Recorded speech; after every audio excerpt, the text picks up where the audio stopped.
Baie dankie. Ons tema vanmôre is verander jou gedagtes van bekommernis in gebede tot God. En ek wil hê saam met my lees in Jesaja 41 vers 10. Ek wil hê jy moet mooi luister wat sê die woord van God vanmôre. Die kerk, hier praat God met ons as sy volk. En hy begin deur te sê, wees nie bevrees nie, want ek is met jou. Kyk nie angstig rond nie, want ek is jou God. Ek versterk jou, ook help ek jou, ook ondersteun ek jou met my reddende regterhand. Goodness. Ek, wat God is met jou. Ek is met jou, sê die Here. In ons teks van oordenking lees ons dat God begin deur te sê, wees nie bevrees nie, want ek is met jou. Nou kom ons staan eers 'n bietjie stil by hierdie vanmôre, want hierdie stelling wat God hier maak is reeds genoeg. Ek wil vir julle sê vanmôre, het nie al gesien hierdie bang besigheidseienaars wat hier mooi rondry. Ek gaan nou nie hulle name noem nie, maar hulle het bodyguards voor en hulle het bodyguards agter. Broer, ek weet nie waarvoor is hulle bang nie. Maar in elk geval, stel jouself bietjie voor vanmôre. Ek wil hê jy moet vir 'n oomblik dink aan God. Wie is God en wat is God? Nou, man, kom ons vat 'n simpel voorbeeld wat nie eens naastenby kan kom by die grootheid van God nie. As jy nou 'n bodyguard kon kies, vir wie sou jy gekies het wat elke dag saam met jou moes loop en klappe uitdeel? Wie is nou die grootste en die sterkste ou nou in Suid-Afrika? Wie weet? Niemand weet. Nie van ons weet nie. Wie? Maar in elk geval, kom ons sê nou, jy vat hierdie vreeslike groot bodybuilder, hierdie sterk man met vol spiere is. Hy het meer spiere as wat hy verstand het. Hy loop saam met jou. Gaan jy enigstens bang wees vir enige iemand wat van voor af kom? Nee. Want jy weet, jy het hierdie well-built, getrainde bodybuilder of wag wat saam met jou loop. Nou kerk, dis hoekom God vir ons sê, ek is met jou, wees nie bevrees nie. Nou as ons vanmôre net hierdie vergelyking in ons kop kan sit vanmôre, om te dink dat as jy, as 'n klomp bodyguards om jou is, veilig voel, hoeveel te meer behoort ons nie vanmôre veilig te voel, as die God van alles, die Here van die leerskare, die Alfa en die Omega sê, ek, wat God is by jou. Hy's langs jou, kerk. Die Here is met jou. Prys sy heilige naam. Ons het nie nodig om te vrees nie. Eerstens weet ons vanmôre dat daar is niemand, maar niemand groter as God. As ons praat van God, praat ons van die een wat alles wat jy kan sien, hoor en ruik geskaap het. Hy het selfs daai bodybuilder geskaap. Hy het selfs daai bodywag geskaap. Die creator of die skepper van alles. En as die skepper van alles wat op en onder in hierdie aarde is vir jou vanmôre sê, wees nie bevrees nie, want ek is met jou. Hoekom sal ons steeds vreesbevange wees? Hoekom? Daar's net een rede hoekom ons steeds vreesbevange sal wees. As ons luister na die vyand. Maar die vyand is die een wat vir ons sê, jy het nodig om bang te wees. Want vrees is 'n ding wat baie mense beetpak. En as ek praat van vrees vanmôre kerk, praat ek nie van 'n letterlike bang wees vir iemand nie. Vrees kan enige iets wees. As mense wat bang is om dood te gaan, daar's 'n vrees in jou hart. En ek wil u bemoedig vanmôre, As God vir jou is, wie kan teen jou wees? Niemand kan. Niemand. Ons weet dat daar is niemand so groot soos God nie. Maar steeds laat ons toe dat ons gedagtes heeldag, ons behoeftes en bekommernisse en ons omstandighede voor ons afspeel, wat dan omgesit word in vrees vir die dinge wat nog kom. Ek vrees vir môre, ek vrees vir maandeinde, ek vrees. Fear is a liar. Fear is not from God, it's from the devil. Die vyand teel op hierdie vrees van die mens. Want hy weet dat vrees iets is waarmee so te sê elke mens op hierdie aarde sukkel. Vrees vir iets is nie noodwendig om bang te wees vir iemand nie. Vrees kan wees vir jou huwelik, jou verhouding, jou finansies, jou werk, jou gesondheid, of jou verpligtinge wat jy nie weet hoe jy by alles gaan uitkom. Jy loop rond met hierdie vrees in jou gedagtes en dit vreet vir jou op soos kanker. En dit terwyl die God van Israel, die God van Isak, Abraham en Jakob, die een wat alles geskape het, vir jou sê, wees nie bevrees nie, want ek het hier. Ek is met jou. Ek staan by jou. Kerk, besef ons vanmôre wie jy aan jou kant het as God aan jou sy staan.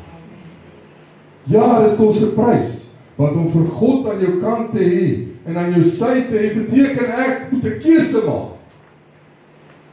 'n Keuse om hom te volg en om te dien, aan hom gehoorsaam te wees, om te eer en hom alleen te aanbid. En dan gaan hy verder en hy sê, kyk nie angstig rond nie, want ek is jou God.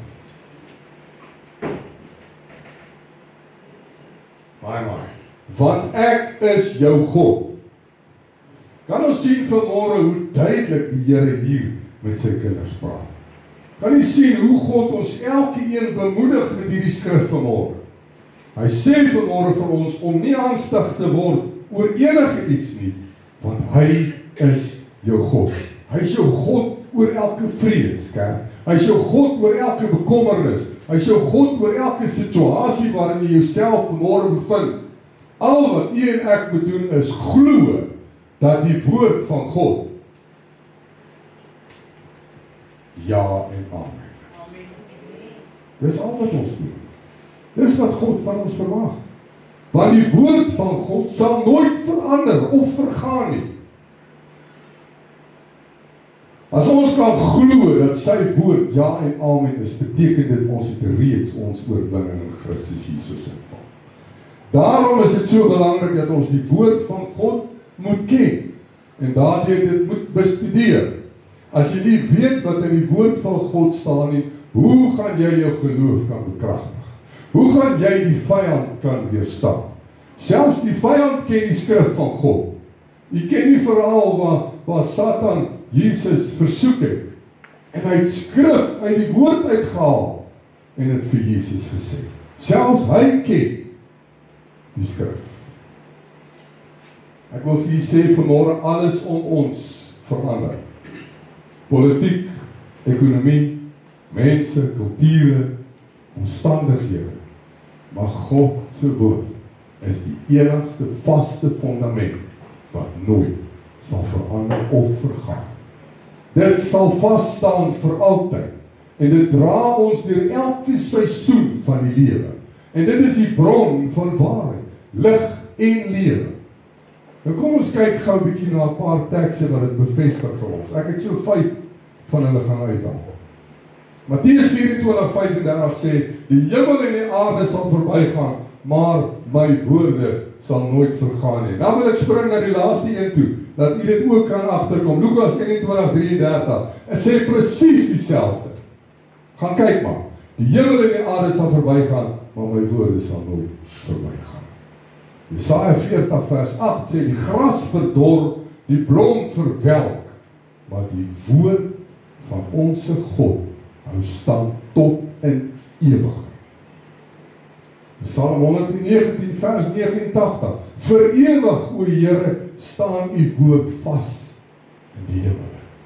1 Petrus 1, 24 en 25 sê, want die vlees is soos gras, en al die heerlikheid van die mens soos 'n blom van die gras. Die gras verdor en sy blom val af, maar die woord van die Here bly tot in ewigheid. En dit is die woord wat aan julle verkondig is. Maar hoe gaan ons hierdie dinge verstaan as ons nie die woord vat en dit lees? Daarom is dit so belangrik vir ons, kerk, om die woord te bestudeer. As daar iets is waaraan jy kan vashou in hierdie lewe, wil ek vir u sê, is dit die woord van God. Moet nooit toelaat dat die vyand jou vertel, God hou nie by sy woord, of God se woord kan verander nie. Hy is 'n leienaar, en as hy of enige iemand vir jou iets sê, wat nie in lyn is met God se woord, of nie Bybels korrek is nie, is dan glo jy dit nie. Want as dit nie in die skrif staan nie, stel ek nie daarin belang. Die allerheiligste God, wat bo alles en almal is, het nie verniet die skrif vir ons gegee nie. Dis daar vir 'n rede. Dis 'n tool. Dis 'n gereedskapstuk wat u en ek kan gebruik om ons te versterk. Om jou te bekragtig sodat jy die vyand wel kan weerstaan. Hoe gaan jy die vyand weerstaan as jy nie die skrif ken? En ek wil weer vir u sê vanmôre, die woord van God is ja en amen. Moenie eers stry oor dit. Dis ja en amen en klaar.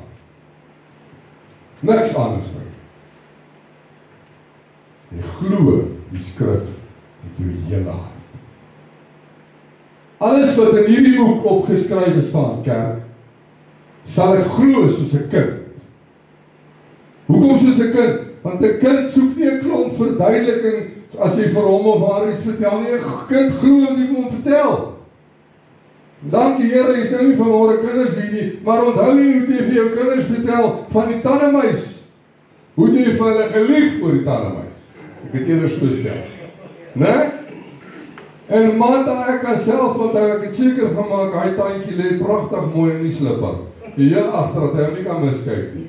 En was ek teleurgesteld as ek môreoggend wakker word en daai tand lê nog steeds daar. Middag het my ma vergeet, sy met 'n 2 sent kom insit daar. 'n Kind glo dit. As jy vir 'n kind sê, jy moet daai tand daar by die tandemuis van vir jou geldjie bring, vra hy nie vir jou, waar kom die muis vandaan? Waar bly hierdie muis? Hoe lyk hierdie muis? Nee. Hy hardloop kamer toe en gaan bære daai tand daar, en hy is elke 5 minute daar te gaan kyk, of het die muis al hierdie tand kom. Daarom kan ek vir julle sê vanmôre, ons moet begin glo, soos hierdie kinders glo. Kersvader kom blykbaar deur die koorsteen. Genade, sy pens is net so groot, gemens deur hoe hy daardeur gekom. Hy kan nie daardeur kom, maar hy glo, hy kom daardeur. En dan gaan breek jy nog die koekie en jy drink jy halwe glas melk uit. En hy glo met sy hele hart dat Kersvader het deur die koorsteen gekom, die koekie geëet, die melk gedrink en geskenke daardeur. En hy is weer terug. En intussen hang sy bokke hier oor die dak, met die slee, en niks val af. En hulle glo dit. Dit is hoe ons as groot mense moet glo. Dis wat ons moet doen. Want die woord van God sê, aan sulkes behoort die koninkryk. 'n Kind kom nie met 'n klomp stupid vrae, soos wat ons groot mense gewoonlik doen. Markus 10, 13 tot 16 sê die woord vir ons. En hulle het die kindertjies na hom gebring, dat hy hulle kon aanraak, en die disippels het die wat hulle gebring het bestraf. Maar toe Jesus dit sien, het hy hulle baie kwaadlik geneem, en vir hulle gesê, laat die kindertjies na my toe kom, verhinder hulle nie, want aan sulkes behoort die koninkryk van God. Voorwaar ek sê vir julle, luister hier kom het, elkeen wat die koninkryk van God nie soos 'n kindjie ontvang, sal daar nooit ingaan. En hy het sy arms om hulle geslaan, sy hande op hulle neergelê en hulle gesê. Die probleem met ons as mense is, ons soek verskonings. Ons soek antwoorde, ons soek rede vir alles. Want ons wil nie ontslae raak van sekere dinge in ons lewe nie. Nou soek ons iewers iets om dit te regverdig. Nou daar's 'n vroue pastoor en ek gaan nou nie vanmôre haar naam noem nie. Wat 'n vraag wat iemand aan haar stel beantwoord. En hierdie mag dalk vir u tot 'n skok kom vanmôre. Maar sienende dat al ons kindertjies in die sonderskool is, kan ons mos maar 'n pik en 'n graaf noem vanmôre. Die vraag wat aan haar gevra word op sosiale media is selfbevrediging 'n sonde? Nou in die kerk. Nou wil ek hier vanmôre vermaan en bemoedig kerk. Bid tot God dat hy vir jou 'n verskeiding van geeste gee. Bid tot die Here dat jy sal sien as daar iets is wat nie in lyn is met God se woord nie. En wat vir my so ironies is, dit is 'n pastoor. Sy antwoord dadelik, dat nêrens in hierdie woord staan daar geskryf, jy mag of jy mag dit nie doen. Ag regtig. Nou wil ek vir u vra vanmôre, hoekom sal 'n man of 'n vrou homself of haarself bevredig? Is dit nie 'n teken van las nie? Praat die woord nie van hierdie woord las op verskeie plekke nie. Of wil jy hê die woord moet presies hierdie woord selfbevrediging in die Bybel neergelê voordat jy dit kan verstaan? Kom aan kerk. Hierdie is 'n riglyn wat God vir ons gee. Daarom behoort jy dit geestelik geïnspireer te lees sodat jy kan verstaan.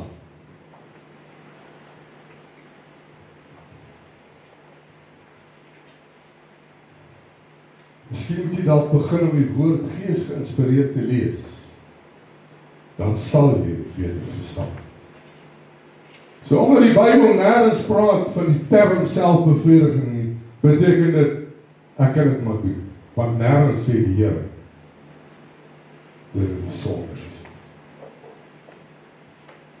Die Bybel wys dat welis in die hart begin. Matteus 5:27 en 28 sê, julle het dit gehoor, dat aan die mense van die ou tyd gesê is, jy mag nie egbreek nie. Maar ek sê vir julle dat elkeen wat na 'n vrou kyk om haar te begeer, reeds in sy hart dat haar egbreek gepleeg het. Hier leer Jesus dat welis nie net 'n fisiese daad is nie, maar 'n hartsdaad. Welis is deel van die vlees. Galasiërs 5:16 tot 17 sê, maar ek sê, wandel deur die gees, dan sal julle nooit die begeerlikheid van die vlees volbring nie. Want die vlees begeer teen die gees en die gees teen die vlees en hulle staan teenoor mekaar sodat julle nie kan doen wat julle wil. Welis is 'n stryd tussen die vlees en die gees. Welis gaan oor ongeordende begeertes. Wat sê die skrif?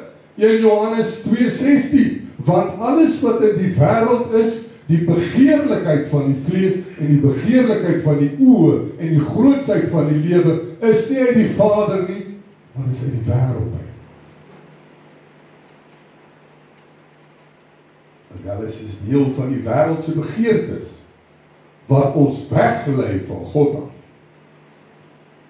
Dit lei tot sonde, as dit nie gestop word nie.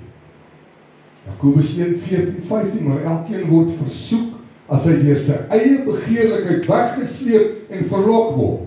Wat is dit anders? Daarna, as die begeerlikheid ontvang het, baar dit sonde. En as die sonde tot volle ontwikkeling gekom het, bring dit dood voort. Jakobus wys dat welis groei, begeerte, sonde, dood, geestelike vervloeiing. Dis iets waarteen God ons deur selfbeheersing en die Gees beskerm. 1 Tessalonisense 4:3-5 sê, want dit is die wil van God, julle heilig maak, dat julle moet onthou van die hoerery, dat elke een van julle moet weet om sy eie vrou te verkry in heiligheid en eer, nie in hartstogtelike begeerlikheid soos die heidene wat God nie ken. Nou vir Koffie te vra of dit 'n sonde is. Dit is God se wil dat gelowiges beheer oor hulle liggame moet hê. En as jy nie selfbeheersing toepas nie, is dit wanneer die tipe goed begin intree in jou lewe. Spreuke 6:25, begeer haar skoonheid, nie in jou hart nie, en laat sy jou nie vang met haar ooglede. Welis begin in die oë en in die gedagtes. Job 31:1 sê, ek het 'n verbond gesluit met my oë, hoe sou ek dan ag gegee het op 'n jong vrou? Job wys 'n praktyk van selfdissipline teenoor. Maar dwaal ons nie vanmôre 'n bietjie af van die tema af nie? As dit is wat die Gees wil hê, dan doen ons dit vanmôre, kerk. Maar dit bring ons terug na ons tema. Daar's dalk net iemand wat dit moes hoor vanmôre. Dit bring ons terug na ons tema waar ons gedagtes die probleem raak. Met ander woorde, dit waaraan ons dink, neem beheer van jou vlees. Jou gedagtes word gevul met sekere dinge wat jy toelaat om dit mee te vul. En bekommernis en vrees is deel daarvan. Daar's net een manier om dit te oorwin. Dis bid sonder ophou. Met ander woorde, hou op om te dink aan hierdie dinge en bid daaroor. Ek wil u bemoedig vanmôre, kerk. Ons is mens, ja. En jy dink aan dinge wat jy oor besorgd is, of waaroor jy bekommernis is, as jy die woord bekommernis wil gebruik, of waaroor jy hierdie vrees het. Ek wil vir u sê vanmôre, elke keer wanneer dit in jou gedagtes opkom, begin te bid daarvoor. Elke keer wat jy daaraan dink, begin te bid daarvoor. En die Here sal vir jou deurbraak gee. Maar ons dink te veel aan hierdie goed. Ons loop heeldag en dink aan dinge wat ons pla. Ons dink aan ons finansies. Ek weet ek moet nog hierdie, daai en daai doen. Ek weet nie of ek dit gaan maak nie. Ek dink daaroor. Ons is almal skuldig daaroor. Ons bly dink aan hierdie dinge, maar bid ons daaroor. As ons kan bid soveel soos wat ons dink daaroor. Maar, jy gaan 'n groot verskil in jou lewe sien. Enige vlak van jou lewe sal jy hierdie verskil sien. Die Here sê verder vir ons in hierdie teks van oordeenking die volgende: ek sal jou versterk. Ek sal jou help. Ek sal jou ondersteun met my reddende regterhand. In een teks gee God aan ons al hierdie hoop vanmôre. Hoop om elke gedagte van bekommernis, elke gedagte van vrees te kan oorkom of te oorwin vanmôre. Kerk, met God aan jou kant, hoef jy bang te wees vir niks en niemand. En verder in Jesaja 41 sê die Here self, ek sal, luister wat sê die Here hier, en daar's niemand wat dit anders kan doen nie. Hy sê, ek sal riviere op die kaal heuwels oopmaak en fonteine in die laagtes. Ek sal die woestyn, jy ken die woestyn, ek sal die woestyn gee, die seder, die akasia, die myrk en die wilde olyfboom. Ek sal in die wildernis plant die sipres, die plataan en die denneboom, sodat almal saam kan sien, beken en opmerk en verstaan dat die hand van die Here al hierdie dinge gedoen het en dat hy die heiliges geskaap het. Dis die God wat ons aanbid. Hier kom die Here en hy sê, gee aan jou alles. Al wat jy moet doen is glo dat hy die God is en dat niks vir God onmoontlik is. Ons bekommer ons oor dinge wat God vir ons sê ons nie nodig het om oor te bekommer. Ons vul ons gedagtes met hierdie vrees en bekommernisse in plaas daarvan om te bid daaroor so baie soos wat ons dink daaroor. Maar ek bid daaroor en het verander nie. Dan is daar een van twee dinge. Jy begin twyfel in God se beloftes of God wag vir die regte tyd. Al wat jy moet doen is, bly jy bid, bly jy vas. Bly jou gedagtes eerder vul met die Gees en die woord en die gebed van God, as wat dit jou sal vul, jou gedagtes met bekommernis. Ek wil vanmôre vir u sê, kerk, as jy soms deur diep waters in die lewe gaan, is dit dalk omdat jou vyand nie kan swem. En God weet dit. God weet jy is in die diep waters. Moenie dink hy weet dit nie. Daarom is hy by jou. Daarom los hy jou vir 'n tydperk in hierdie diep water, omdat hy weet, jou vyand kan nie swem. Vertrou net op die Here, want hy weet beter as wat u en ek weet. Hy weet beter as wat ons almal saam weet. As jy op 'n plek in jou lewe gekom het, waar jy voel jy sukkel of jy misluk, en basies alles wat jy doen, moet jy weet, dis nie omdat jy weet is. God laat dit toe, want jou groei en jou prestasies kom van uitdagings en die oorkoming van probleme in die lewe. Jy weet vanmôre, elke mislukking is 'n stap nader aan jou sukses. Ek gaan dit weer sê, elke mislukking is 'n stap nader aan jou sukses.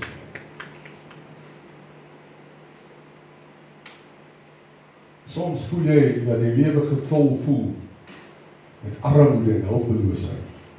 Maar dis wanneer God in jou swakste oomblikke die naaste aan jou sal wees. God gebruik partymal seer en pyn wat jy ervaar om jou karakter te vorm. Hy gebruik ook hierdie hulpeloosheid van jou om sy krag te kan openbaar. Jy worstel in jou gedagtes en vra jouself af, hoekom moet ek teleurstellings en terugslag ervaar in my lewe? En God se antwoord sal wees, want in jou teleurstelling leer jy om my te kan vertrou. Kom ons wees eerlik vanmôre, kerk. As alles net honkie glory gegaan het, wie van ons sou gevoel het, ek het God nodig? Daarom is dit nodig dat ons 'n bietjie teruggebring word aarde toe. Dat ons weer 'n bietjie ons voete op die aarde neersit en weet dat ek is nie God, soos daai lied sê, I know that you are God and I am not. Dit is hoekom ons die Here nodig het. Dis 'n tye soos hierdie waarin ons besef en kan sien dat die Here werklik 'n verskil vir ons kan maak. Daarom is dit so belangrik dat ons 'n getuienis bring en vir die mense kom vertel, wat het die Here vir my gedoen?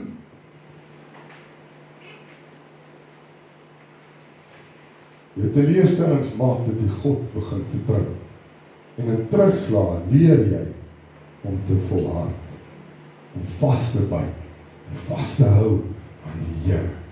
Hy is elke tree van die pad met jou, en hy is besig om jou te lei na jou oorwinning. Terwyl ek nou praat van 'n getuienis, ek het iets baie ouliks gesien in hierdie laaste week, ek kan nou nie onthou waar ek het gesien, van 'n vrou wat ook die Here dien, sy en haar man. En sy kom op 'n punt of 'n plek waar sy sien, daar is niks meer in die koskaste. Ek kan nie vandag enige kos maak of aanbied vir my man. En sy bid tot God en sê, Here, ek vertrou met my hele hart dat U sal voorsien. Wie weet vanmôre, God sal voorsien.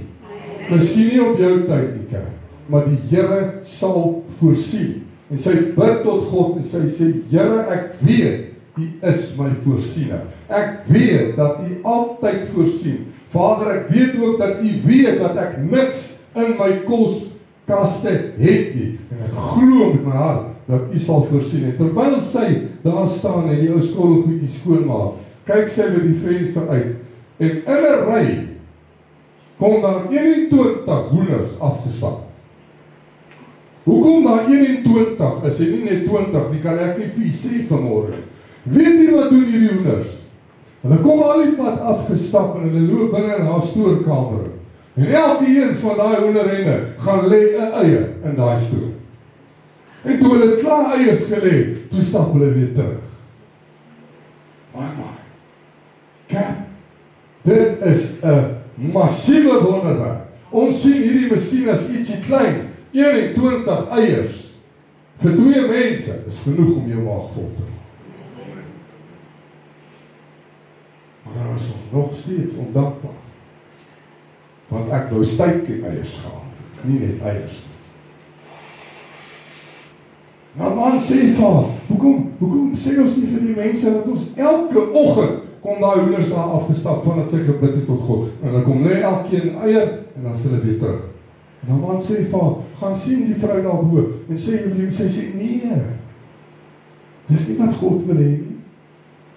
Want as ek hierdie hoenders in my huis moet inneem, beteken dit ek moet skoonmaak. Ek moet sorg. Ek moet kos en water gee. Nee, die Here stuur hulle al die pad van daarbo af om vir my te kom voorsien en dan gaan hulle terug. Dit is die God wat ons aanbid. Kom ons sien hom op. Hy sê nou. En sy bring hierdie getuienis sodat almal kan sien as jy op die Here vertrou, sal hy voorsien. Maar ons is so vinnig om self plannetjies te maak. So vinnig. Jy mag dalk hier sit en vir jouself vra, hoekom sukkel ek altyd so met alles? Hoekom voel ek altyd so verward en so verlore? Dan wil ek vir u sê vanmôre, dis heel waarskynlik omdat jy dan God se plan gemis het vir jou lewe. Omdat jy dan self so besig is om jou eie lewe te beplan, dat jy vergeet om op God te fokus. Ek wil vir jy sê vanmôre, wanneer jy op God fokus, sal hy jou paai vir jou gelyk maak. En jou 'n duidelike rigting gee, as jy vertrou op die Here, want ek wil vir jy sê vanmôre, God is in beheer van alles. Dit maak nie saak hoe rof hierdie wêreld lyk nie, die Here bly in beheer. En dan kan jy gerus, en ek is seker, is baie van u wat hierdie teksvers al gememoriseer het. As jy het nog nie gedoen het, nie doen dit. Jeremia 29 vers 11. Want ek, sê die Here, weet watter gedagtes ek aangaande julle koester, spreek die Here. Gedagtes van vrede, nie van onheil, om jou 'n hoopvolle toekoms te kan gee. Wat is 'n hoopvolle toekoms? Gaan niks te kort kom. Ek sal sorg dat jy elke dag ontvang wat jy nodig het. Die King James Version sê so mooi, for I know the thoughts that I think toward you, saith the Lord, thoughts of peace and not evil, to give you an expected end. Hier herinner God sy volk vanmôre wat hy vir ons instoor het. Wie is sy volk? Dis u en ek natuurlik. Dat al voel alles verwoes en onseker, weet vanmôre dat God het 'n plan. 'n goeie plan, 'n hoopvolle pad en 'n toekoms wat hy self in sy hand hou.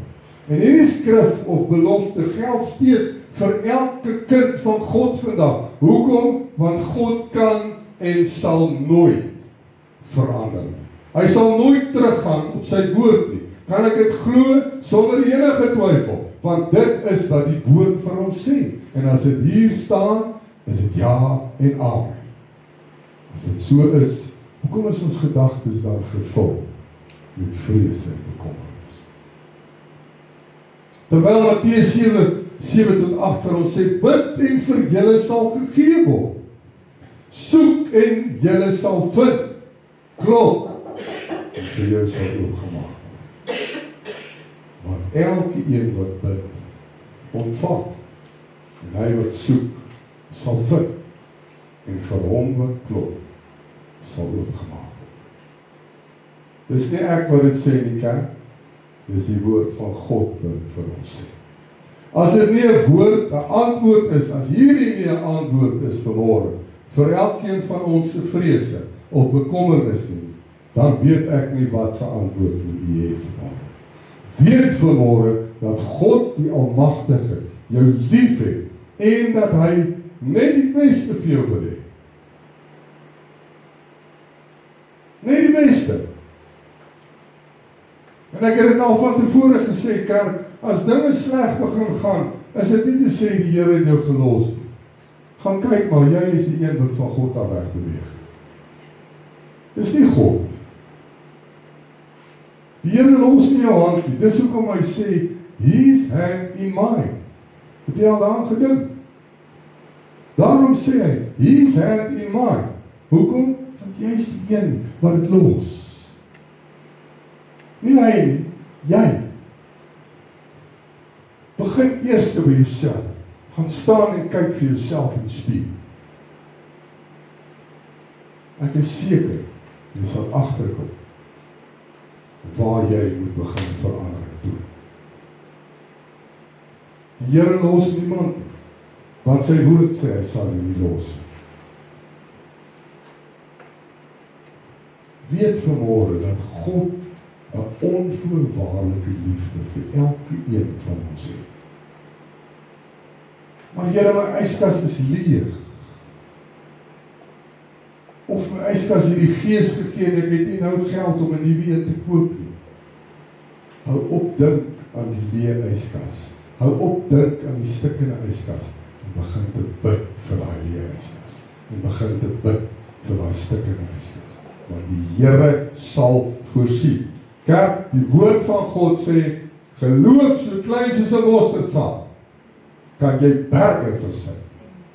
Glo dat God op sy tyd sal voorsien. As God dit nie vandag doen nie, bly jy vertrou op hom, want hy gaan deurkom vir elkeen van jou. Nie op jou tyd nie, maar op sy tyd. Hy gee dalk nou vir jou 'n koelerboks met 'n sak ys vir eers, om daai geloof net nog so 'n bietjie meer te toets. Dan wees jy dankbaar daarvoor, want dit is tog 'n ou mini-yskasie daar, is dit nie? Prys die Here.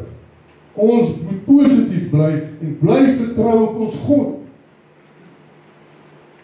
Hou jy net vas aan ons teks van oordeenking vanmôre en weet, God is met jou. Weet dat hy jou God is, dat hy jou sal help en jou sal ondersteun met sy reddende regterhand, soos hy vir ons sê in Jesaja 41. En om hemelsnaam, moenie vir die vyand luister. En nou praat ek nie net van Satan en sy demone nie. Ek praat van die mense om jou. Want ek wil vir jy sê, vanmôre soms word daar vir jou vriende ook gestuur deur Satan. En hulle is die wonderlikste mense op aarde. Pas op met wie jy jou vrese deel. Pas op met wie jy jou uitdagings en jou bekommernisse deel. Onthou net, Satan kan nie gedagtes lees soos God nie. Alles wat hy van jou al weet, is wat jy hom vertel. Kan ek 'n amen kry in die plek? Amen. Alles wat die vyand van jou al weet, is wat jy hom vertel. Ek het al soveel keer in 'n geselskap gestaan, waar iemand vir my sê, joh, ek weet ek kan nie kies hoe om dood te gaan, maar eers, ek wil net nie eendag dood praat. Ek is so bang daarvoor om dood te praat. Maar so, met wie jy jou vrese deel. Ek wil net nie eendag aangeval word en met messe doodgesteek word. Maar so, met wie jy jou vrese deel. Wat maak het saak? As ons dalk daai vrees kan hê oor waar ek my oë gaan oopmaak, as ek klaar doodgebrand het, gaan het nog beter gaan met ons. Maar ons is so bang vir hierdie vrees, ons het hierdie vrees, verskriklike vrees, hoe ek gaan doodgaan. Dis nie belangrik nie, kerk. Dit maak nie saak nie. Waar jy jou oë oopmaak, is wat saak maak. Maar wat ek wil sê is, pas op met wie jy jou vrese deel. Want die vyand stuur partymal vir jou die oulikste vriende. En jy kom dit nie agter. Satan kan nie binnendring in jou lewe sonder jou deelname. Alles wat hy weet, is wat jy deur jou gedagtes, wat jy hier in jou gedagtes mee rondloop, in woorde en in dade aan hom gegee en van hom te kenne gegee. Ons gedagtes en ons dade openbaar ons aan die vyand. Hy het nie mag oor jou binneste sonder ons toestemming nie. Met ander woorde, wat ons dink, glo en prakties uitleef, is wat hom die ingang gee. 2 Korintiërs 10:5 en 6 sê, terwyl ons planne verbreek en elke skans wat opgewerp word teen die kennis van God en elke gedagte gevange neem tot die gehoorsaamheid aan Christus en ons gereed hou om elke ongehoorsaamheid se straf te straf wanneer hulle gehoorsaamheid volkome is. Maar hoe kan Satan dan nou mense gebruik in my lewe? Sonde en kompromie. Mense wat oop is vir die vlees word 'n kanaal. Wonde en bitter. Satan manipuleer, seer om seer te maak. Onkunde van die woord. Mense praat eerder emosie as waarheid. Jaloesie en afguns. Baie Bybelse aanvalle het so begin. Manipulasie, leuns en verdeeldheid is die vyand se oudste gereedskap. Jou beskerming wanneer die vyand mense gebruik is gebed en onderskeiding. Alleen.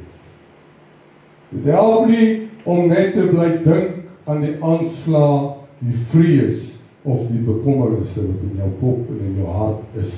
Begin bid daaroor soveel as wat jy dink daaroor. Bid vir onderskeiding. God wys jou wanneer 'n aanval menslik lyk, maar geestelik is. Weerstaan hierdie tipe mense sonder om hom of haar te haat. Dis die geheim. Sonder om daai persoon te haat, weerstaan hom of haar. Want die persoon in sigself is nie jou oorlog. Efesiërs 6:12 sê, want ons worstelstryd is nie teen vlees en bloed nie, maar teen die owerhede, teen die magte, teen die wêreldheersers van die duisternis van hierdie eeu, teen die bose geeste in die lig. Dan vul jouself met die woord. Dit blokkeer die aanslae en die leuns wat Satan deur mense bring. Dis hoekom dit belangrik is om tyd te spandeer in die woord. Vul jou gedagtes met die woord van God. Om jouself te vul met God se woord is beter as om heeldag met die gedagtes van bekommernis rond te loop. Bly altyd in liefde. Liefde sluit die deur wat haat wil oopmaak. Jy weet en ek weet hoe belangrik liefde vir God is. Daarom kan ons nie anders as om in liefde te bly, want dit is wat God van ons verwag. Want enige iets anders as liefde is van die vyand af. En hier gebruik die vyand gerieflik onvergewensgesindheid. Ek het hom of haar vergewe, maar 'n maat moenie verwag dat ek vergeet het wat hy op sy aan my gedoen het. Is dit hoe 'n mens in liefde bly? Nee, verseker nie. Bly in gehoorsaamheid. As jy God volg, het die vyand geen wettige toegang in jou lewe. Ons weet vanmôre kerk dat lig en duisternis nie gemeenskap kan hê. Daarom as jy jou hart vul met die Gees, is daar geen plek vir die vyand. Ek wil vir jou sê vanmôre, as daar iemand is wat vir jou sê, ek is 'n kind van God, maar ek is demonies beset, praat hy snel. Want 'n demoon kan nie inkom waar die Gees van God is nie. 'n Demoon is nie welkom waar die Gees van God is nie. Want God is lig. lig oorheers die duisternis. Maak nie saak hoe klein daardie lig is. Ons gaan al hierdie ligte afsit in hierdie kerk vanmôre. Kom ons doen dit sommer. Ons sit al hierdie ligte af. Nu sommer daai ding op. Maar, kyk dit hier. Daai ou klein liggetjie wat daar brand, oorheers die donker. Dis presies wat God se lig doen. Hy oorheers die donker. En die donker is die vyand. Daarom kan ons vanmôre teruggaan na ons woord wat sê, wees nie bevrees nie, want ek is met jou. Die God, die lig van die wêreld wat die duisternis oorheers, is ons God. Daarom hoef ek en u nie vanmôre te bevrees. Prys die Here. Bly in gehoorsaamheid. Gehoorsaamheid aan God is 'n daad van liefde, geloof en vertroue. Dit lei tot seën, beskerming, geestelike groei en vrede. Dit vereis 'n hart, woorde en dade wat op God gemik is, selfs teen die weerstand en versoekinge in ons lewens. Met die Bybelse maatstaf is dit nie 'n opsie nie, maar die weg na 'n volle lewe in God se wil. Jakobus 4 vers 7 sê, onderwerp julle aan God, weerstaan die duiwel en hy sal van julle wegvlug. Onderwerp julle aan God beteken wees gehoorsaam aan God. Kerk, ons dien 'n wonderlike God. En ek weet dinge verloop nie altyd soos ek en u wil hê dit moet verloop. En dinge gebeur nie altyd op die tyd wat ons wil hê dit moet gebeur. Maar weet vanmôre een ding, God is altyd daar. Jy sal nooit alleen wees. En as jy nou voel, God is ver van jou af, kan jy maar gerus begin nader beweeg, want jy is die een wat weggedwaal het van God. Ons dien 'n God met 'n onvoorwaardelike liefde wat jou nooit net sal los met jy vergaan. Want dan was hy die God. Ja, ons is net mense en ons is besorg oor sekere dinge, oor ons verpligtinge wat ons moet nakom, maar God weet van elke een van hulle. En hy wil hê dat ons op hom moet vertrou vir alles wat ons nodig het. Kom ons wees eerlik vanmôre, die Here voorsien. Hy is my voorsiener. Hy is die enigste een wat ek verseker weet, my nooit sal verlaat of begewe. Vul jou gedagtes daarmee. Vul jou gedagtes met die feit dat ek weet, God is by my. Die Here sal my nooit los nie, sal my nooit verlaat nie. Eerder as om bang te wees vir môre. Want ek wil vir u sê, God is reeds daar. God is reeds by môre. Terwyl jy slaap, is God reeds besig met jou môre.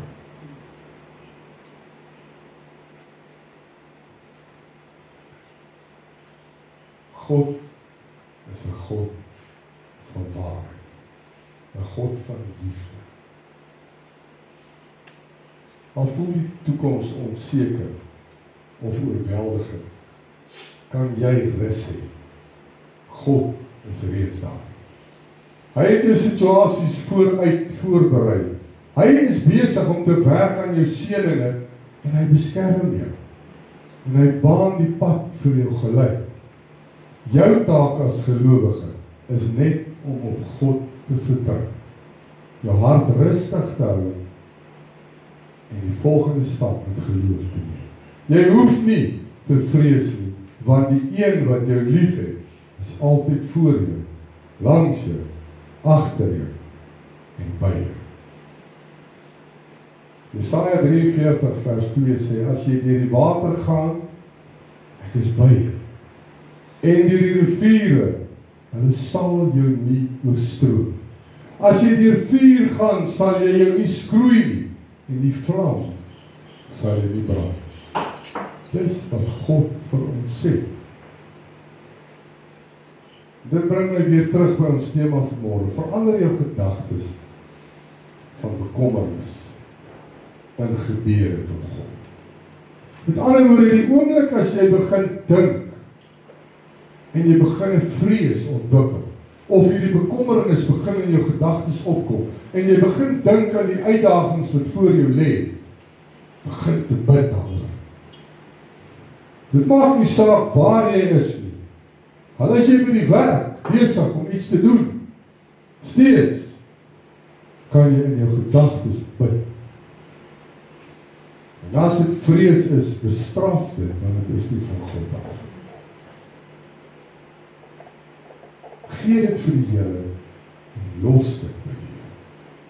Hy weet wat is die beste vir elke een van ons. Vertrou op die Here eerder as op mense, want mense sal jou altyd teleurstel, maar God sal jou nooit teleurstel. Ons is so geneig om ons vertroue in mense te plaas, maar ons sukkel om ons vertroue in God te plaas. Jou vrese en bekommernisse is nie te groot vir God. Wanneer jy dit aan hom gee, neem hy dit van jou af en hy vervang dit met vrede, leiding en krag. Vertrou God dat hy alles sien, alles weet en alles op sy tyd sal oplos. Matteus 11:28 tot 30 sê, kom na my toe, almal wat vermoeid en belas is. Dis die mooiste teks. Almal wat vermoeid en verlas is. As jy vanmôre vermoeid en belas is, kerk, sê die Here vir jou, kom na my toe. En ek sal julle rus gee. Neem my juk op julle en leer van my, want ek is sagmoedig en nederig van hart, en julle sal rus vind vir julle siele, want my juk is sag en my las is lig. Psalm 55:23 sê ook vir ons, werp jou sorg op die Here, en hy sal jou onderhou. Hy sal nooit die regverdige laat wankel. Wat is 'n regverdige? 'n Regverdige is nie iemand wat volmaak is nie, maar iemand wat God liefhet en op God vertrou. Iemand wat God se gebooie volg, iemand wat opreg leef en ander dien. Regverdigheid is jou verhouding met God, nie net 'n menslike moraliteit nie. Met ander woorde, regverdigheid gaan nie net oor goed of moreel optree volgens menslike standaarde nie. Soos net om te lieg, steel of iemand seer te maak. In die woord beteken dit iets baie dieper en geestelik. Regverdigheid begin by God. Jy is regverdig wanneer jy in geloof vertrou op God en sy plan. Romeine 3:22 sê, die geregtigheid naamlik van God deur die geloof in Jesus Christus vir almal en oor almal wat glo, want daar is geen onderskeid. Regverdigheid is 'n verhouding, nie net 'n gedrag. Jy kan dalk soos 'n regverdige persoon lyk aan die buitekant, maar sonder God se leiding in jou hart is dit nie ware regverdigheid. Dit beteken dat jou lewe saam met God op sy wil, sy woord en sy liefde gebaseer is. Regverdigheid beïnvloed jou lewe. Wanneer jy in verhouding met God leef, sal jou woorde, jou dade, jou keuses en alles natuurlik regverdig wees. Dit is nie net ek doen die slegte dinge nie, want dit kom uit 'n hart wat God liefhet. En as ek dit kan opsom vanmôre, menslike moraliteit, doen wat reg lyk volgens jou eie of die samelewing se standaard, waar Bybelse regverdigheid lewe in vertroue en gehoorsaamheid aan God, wat jou hart, gedagtes en jou dade vorm. Kerk van die Here, met dit gesê, behoort u vanmôre verseker te weet, dat God werklik 'n verskil wil maak in elkeen van ons se lewens. God wil nie hê jy moet jou laste alleen dra nie. Die Here wil nie hê jy moet rondloop met hierdie bekommernisse in jou gedagtes, hierdie vrees in jou gedagtes. Jy dink heel dag aan die uitdagings wat wag, of die omstandighede waarin ek is. Nee. Die Here wil hê jy moet dit vir hom gee. Daarom sê hy, kom na my toe, die wat vermoeid en belas is. Wat beteken dit? As ek moeg en mat is, ek is vermoeid, ek is belas, kom na my toe, en ek sal vir jou rus gee. God wil nie hê, jy moet jou las alleen dra. Hy wil hê, jy moet jou daaglikse gedagtes van vrees, bekommernisse en uitdagings omskep in gebed en smeking. God sal jou vrees en bekommernisse omskep in vreugde en vrede, as jy hom net sal toelaat om dit te doen. As jy hom net sal toelaat om dit te doen. Doen jy wat reg is in God se oë, en God sal die res doen. Die Bybel leer ons dat ons verantwoordelik is om ons deel te doen, om hard te werk, wysheid te gebruik en volgens God se wil te leef. Tegelijkertijd herinner God ons dat ons nie alles in beheer het. Dat hy die een is wat in beheer is. En ons weet dat hy werk agter die skerms en bring die uitkomst tot stand in hierdie waarheid. Help ons om die spanning en die vrees oor die toekoms te laat gaan en dit vir God te gee en by hom te los. Verander jou gedagtes van bekommernis en gebed tot jou redding en jou hele lewe sal verander. Vertrou op God, want net hy kan 'n uitkoms gee. As daar iemand is vanmôre wat vermoeid en belas is, wil ek hê jy moet net die hand vinnig opsteek. Kom ons sluit die oë. Kom ons sluit almal die oë, dat elkeen van u vrymoedigheid kan hê, wat vanmôre voel, ek is vermoeid en belas. Here, daar's 'n vrees. Daar's 'n vrees in my hart. Daar's 'n vrees in my gedagtes. Here, daar's dinge wat spook en waarmee ek worstel vanmôre. Ek is vermoeid en ek is belas vanmôre. Maar vanmôre sê die woord van God, kom na my toe, julle wat vermoeid en belas is. Here, u sien elke hand wat opgaan vanmôre. U sien elke hand en u woord sê vanmôre, kom na my toe as jy vermoeid en belas is. U woord sê vanmôre, vat hierdie bekommernis, vat hierdie vrees, vat hierdie uitdagings van gedagtes en skep dit om in 'n gebed. En daarom bid ons vanmôre tot u Here, en ek bid vir elke hand wat opgaan, elke vrees, elke bekommernis, Here, elke uitdaging, elke een wat vermoeid en belas voel vanmôre, dat die Here vanmôre op sy woord sal gaan, want sy woord kan nie verander nie. God kan nie teruggaan op sy woord nie. Daarom bid ek vanmôre, Here, dat u hierdie vermoeidheid en belasheid sal vat by elke een wat vanmôre sy hand opsteek en sê, Here, ek kan dit nie alleen doen nie. Ek erken vanmôre, Vader, dat hierdie juk is vir my swaar.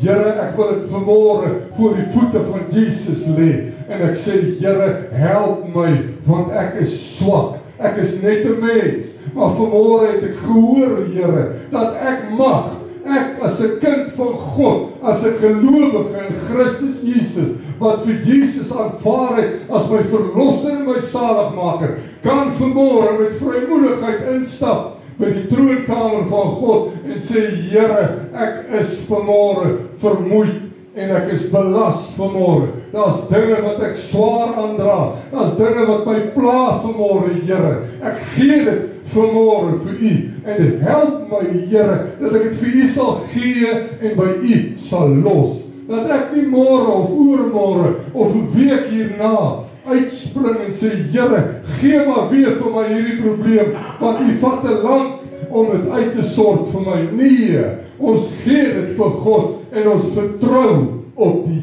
Here in Jesus naam. Ons weet vanmôre, Here, dat God is my provider. U is my voorsiener, Vader. Nie my werkgewer of my kliënt nie. God is my bron en ek dekleer dit vanmôre. I proclaim that God is my provider. Here U is die een wat voorsien in elke behoefte. Ek bid vanmôre vir elke behoeftige in die gemeente vanmôre. Elkeen wat vanmôre 'n begeerte en 'n behoefte het, Here, aan goed wat nodig is. As dit in die wil en in die plan is, bid ek vanmôre, Here, dat U dit sal losmaak oor hierdie gemeente. Dat U vanmôre sal vrymaak, dat U vanmôre sal losmaak van vrees en bekommernisse, en dat ons vanmôre ons volle vertroue in die Here sal plaas. Want daar is niemand soos U, Here. Here, U kom vanmôre en U sê, wees nie bevrees nie, my kind, want ek is met jou. Kyk nie angstig rond nie, want ek is jou God. Ek versterk jou, ook help ek jou, ook ondersteun ek jou met my reddende regterhand, en daar is geen hand sterker as die reddende regterhand van God die Almagtige en Hemelse Vader. Here, ons kom voor U vanmôre en ons gee dit alles vir U. En ek dank U dat ons dit mag doen. Dankie dat U ons vanmôre uitnooi om dit te doen, Here. Dankie, Jesus, dat U reeds besig is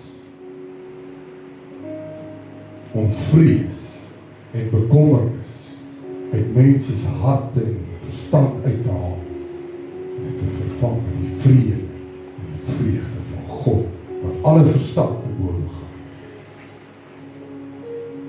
Net U, Here, kan dit doen. Net U, Here, is in staat om ons vanmôre te help. Daarom kan ons vanmôre nie anders as om te sê, dankie, Here. Elkeen van ons wat vanmôre ons hand opgesteek het, sê net vir die Here dankie. En dan waar jy sê, dankie, Here, vir dit wat U besig is vir my te doen. Dankie dat ek vanmôre die vrymoedigheid kon hê om vanmôre my sorge voor God se troon te kan neerlê. Dankie vir alles wat U vir my doen, en ook vir dit wat U besig is om vir my te doen, en ook vir dit wat U nog vir my gaan doen. Want ek weet vanmôre, as daar een is op wie ek kan vertrou, is dit God. Because I know that God will never leave me, nor will He forsake me. Dankie, Here. Dankie, Jesus, dat ons vanmôre weet om vermoeid en belast te voel, is nie 'n straf. Dit help my om my vertroue terug te kry in my God. Dit help my vanmôre, Here, om alles voor God oop te maak en vir die Here te sê, waarmee sukkel ek, sodat U my kan help. Bid vanmôre dat elke een van ons totaal en al op God sal vertrou vir 'n deurbraak. Maar wanneer ons gedagtes begin vol word van vrees en bekommernis, dat ons dit sal omskep in gebed. Dankie, Here, dat ons enige tyd en enige dag, maak nie saak wanneer dit is nie, na U toe kan kom. Dat ons U naam kan roep, Here, enige tyd. En dat dit nie saak maak hoe groot of hoe klein dit is waarmee ek sukkel. U is altyd daar, want dis wat die woord sê. En ek dank U vir die woord vanmôre, Here. Dankie vir hierdie tema vanmôre, Vader, wat vir ons, my insluitend, baie help. Om eerder te bid in plek daarvan, om te dink aan hierdie dinge wat my pla. Help ons, Heilige Gees, in die toekoms, die oomblik wanneer ons gedagtes gevul word met vrees en angs, dat ons onsself sal herinner aan Jesaja 41 vers 10, waar God vir my sê, jy hoef nie angstig te word nie, want ek is jou God en ek is met jou. Jy hoef nie te vrees nie, want ek is by jou.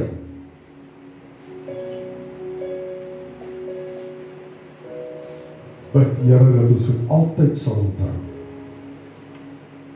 En as dit nodig is, dat ons dit vir die vyand ook sal sê. My God is by my. My God is by my. En sy woord sê, hy sal my nooit los. Waarom weet ek, die Here is met my. Daarom kan ek vanmôre sê, ek weet dat die Here reeds besig is met dit wat ek vir hom gegee het vanmôre en by hom gaan los het. Dankie, Here, dat U vanmôre aan mense se behoeftes kyk en gee. En dis wat U doen. Dis die God wat ons bid. Dankie dat ons vanmôre kan sê, ons aanbid 'n lewende en waaragtige God. Ons aanbid vanmôre God wat op sy troon sit en regeer. En ons kan proclaim vanmôre dat God is steeds beheer. Dankie dat U beheer neem van ons lewens, Here. Dankie dat ons dit aan U kan gee. Dankie dat ons onsself kan onderwerp vanmôre aan God. Dankie, dankie, dankie, Jesus. Ek bid, Vader, dat hierdie woord werklik waar in elkeen se hart sal bly. En dit maak nie saak hoe lank dit vat nie, dat ons sal bly vertrou U, Here. Dat ons altyd sal vertrou op God. En as daar kom, Here, wat ons miskien klein gelowig raak, bid ek dat ons tot onsself sal bid, sê, Here, kom hierdie ongeloof van my te hulp. Versterk my in my geloof, Here, sodat ek kan glo dat my God getrou is.